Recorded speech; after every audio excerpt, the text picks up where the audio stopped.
everybody, welcome back to my channel. If you're new here, hi, my name is Emily, and in this series right now we are doing 75 hard. If you've ever wondered what it's like, I'm about to show you exactly what it's like. So let's dive into my befores and we'll go over what you got to do every day and we'll get to how that went in the results. So stick with me.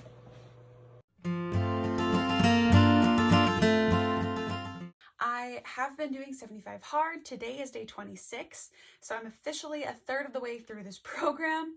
I have made it a third of the way through before, but I stopped very shortly after. So let's get into it. Just a quick voiceover here showing that this is my before video. I've been dying to wear this bikini out in public, so I'm doing it in my videos. And this is my during on day 26. So one thing I didn't say in the intro was the requirements of this challenge. For this, you have to do two 45-minute workouts. One has to be outdoors. Follow any diet that you pick for 75 days. No cheat meals, no alcohol. Drink 1 gallon of water every day. You have to take a progress picture daily, and you have to read 10 pages of a nonfiction or self-development style book. So as I've said, I've done this, tried to do this probably 3 or 4 times before, and haven't been successful. I'm not sure why, but this time it isn't as hard, which feels not good to say because I feel like it's gonna get really hard. I wanted to go over the diet that I'm following because I'm in a group on Facebook. It's like 75 hard. It's a women's group, so it's really nice, of all of us that are either doing 75 hard, looking to do it, have done it before, stuff like that. And someone asked like what your modifications are to it, and a lot of people thankfully are doing the same thing that I am. It's due to my history in restrictive eating and things of that nature. I didn't want to follow a specific diet. So what I decided to do was just stick to what I've been doing and stay in a calorie deficit and have at least 100 grams of protein per day. So I'm pretty much just eating with my macros. That's my diet that I've been doing. So I've been consistent on having a calorie deficit every single day for the last 25 days. So I had my before video, my before and after, my before and like during, I guess, video don't look very different, which I expected. It's only been 25 days. So I'll go over the changes that have happened so far, kind of my experience. I didn't do filming of like my workouts or anything, or like day-to-day stuff. I felt like this first one should kind of just be like an overview. And I think my part 2 will be more of like things I'm doing, meals I'm trying, things like that, and just kind of see what works better. On day 1, as you saw, I was 177 pounds. These measurements are just for my left, just because it's just easier. I'm right-hand dominant. So my arm was 13 inches, my waist was 29.5 inches, my hip was 41 inches, and my thigh was 25 inches. So as of, I think I did these measurements this morning, my weight was 174.8. It's gone up a little bit since my last video. Whoop-de-doo, it's only 0.4 pounds. I'm not super upset about it. My arm has gone down. It is 12.75 inches. My waist is 29 inches, my hip is 40.5, and my thigh is 24.75. So in the last 25 days, I've lost 2.2 pounds and I have lost 1.5 inches off of my body. This obviously isn't a super drastic change, like I said, but I wanted to show it because doing 75 hard before, I mean, I didn't really look up stuff, but I wanted to do an update, especially if people are starting to do 75 hard or contemplating doing 75 hard, just to kind of show what realistic results you might get. I'm just a normal person, you know? My current routine is I strive to do my walk and a lifting session in the morning.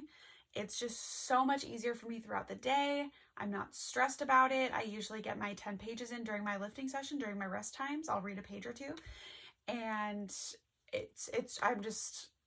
my water's already got a good dent in it, stuff like that. So I'd much rather do that in the mornings. However, there are days like today where I sleep in and I just do my walk in the morning and I do some kind of workout on my lunch or on my breaks or whatever it may be. My everyday outdoor workout is a walk. Usually it's with my dog if it's not raining. And I'm super grateful that I'm able to do that. I know not everybody is. So in previous attempts when I've worked until 6 p.m. when it got dark out, because I've done it in like January before to where it gets dark really early. So I would do a workout on my porch or in my backyard.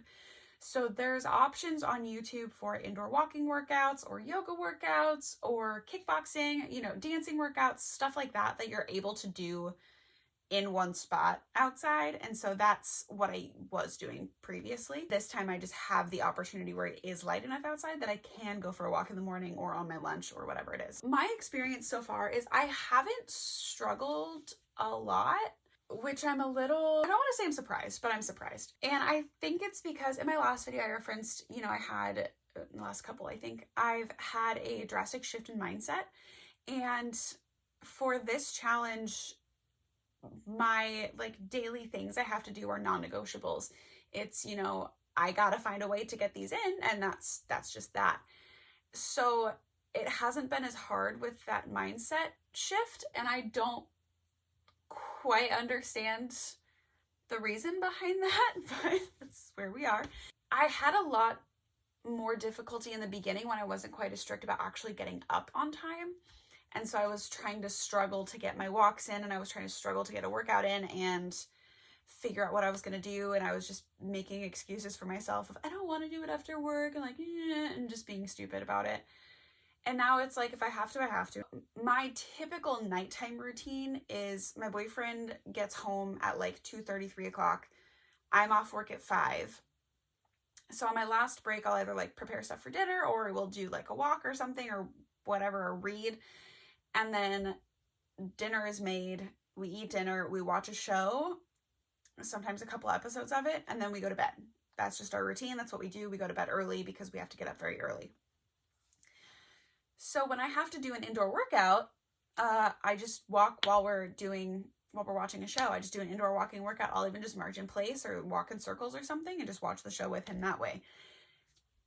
It's not that hard of an adjustment. It's just getting up and doing it, I guess. I've wanted to go over some tips that I have just in case anyone is doing this and maybe struggling, even if it's day one or you haven't even started yet, you're just watching stuff for preparation.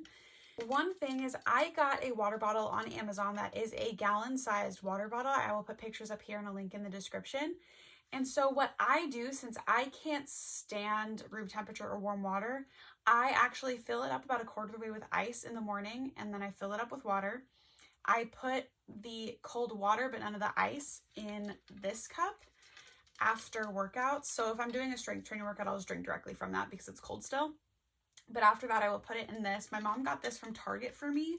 I will try and find the link and put it in the description. It's 50 ounces and it's really insulated. So it keeps your water cold for, a very long time. So what I'll do is I'll transfer whatever water I have left into this. And so that way I can still see on the water bottle where I'm at, because it has little time notches and like markers and stuff of where you should be at a certain time. And so that still kind of shows me where I'm at, helps me keep drinking my water. And plus this one I can keep at my desk and it's not going to leave like a condensation ring or anything on my desk.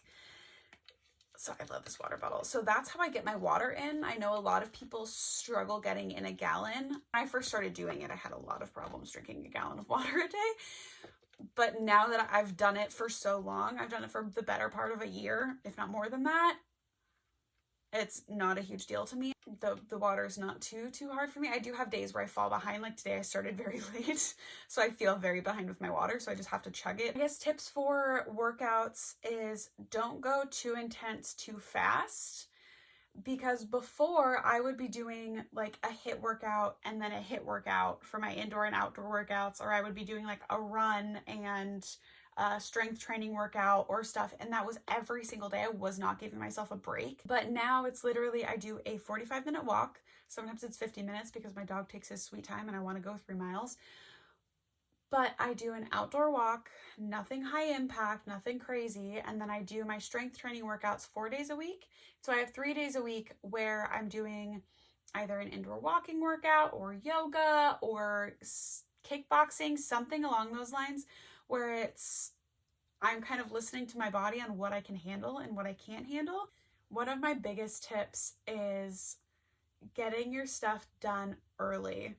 And I know it's hard for people that have to work really early. I start work at 8, However, my boyfriend gets up at 3 o'clock in the morning, so I'm usually up with him. One, when he gets up, it's very hard for me to go back to sleep. Sometimes I will stay up after he leaves. A lot of the times I will take a nap until like 5 or 6 o'clock, and then I get up and do my stuff.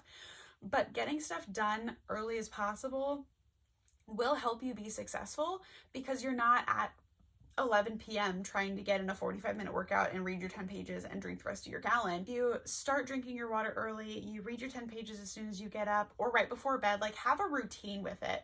And that's going to be the biggest mark of success, I think. And I think that's true for fitness journeys or, you know, changes in general, is just getting in a routine and sticking with it, because we are creatures of habit. At least I am. I feel like most people are creatures of habit. And once we get into that routine, it's difficult to break. And that's kind of how I feel I am now, because I did 75 hard for my last attempt. I did about 40 days, maybe a little bit less. Don't remember. I remember what day I started, but I don't remember what day I ended. I mean, this challenge, it's not like, it's a mental toughness challenge, and I'm really surprised that I'm not struggling with it this time, because I've struggled with it in the past. And I mean, I feel like I just started it. Like, it's been fairly easy. My goal by the end of this, obviously, is to lose some weight, is to gain some muscle and stuff, just like my entire fitness journey. But I really wanted to prove to myself that I can freaking do this. And I am notorious for starting things and not finishing them, which is why I've done this 4 times and not finished it. I knew this the previous time that I started it. I didn't have enough days until we went on vacation. It was going to be like 54 days or something. So I knew I wasn't going to finish it at that point. But still, I didn't finish the 54 days. If you want to try this challenge, I think it's a great challenge to try. I saw someone in my Facebook group that she was on day 51, and she has lupus, and she was like, don't let anyone tell you can't do this challenge, because I've done this challenge. And she was also talking about the fact that your body can change so much without the scale changing. And so she showed her before and after pictures, or her before and during pictures, I guess. And she was like, I haven't lost a single pound, but my body looks completely different. So, and that's another good reminder to not pay too much attention to the scale, which I've been trying really hard not to, but it's hard because it's the easiest data point to get. You just hop on it and it's done. But whatever. If you are going to try 75 hard, let me know in the comments. I would love to hear your experience with it. If you have tried it and completed it, I want to hear about it too. If you liked this video, go ahead and like it. Leave a nice comment, like I said, with your experiences or something. I would love to read and hear what people are doing. If you could subscribe to my channel. If you enjoyed this video, there will be 2 others. I will be doing the second, third, so I'll be doing a part 2, and then part 3 will be my final 25 days and my results from start to finish. I'm so excited about it, and I hope you are too. I will see you guys on the next video. Bye.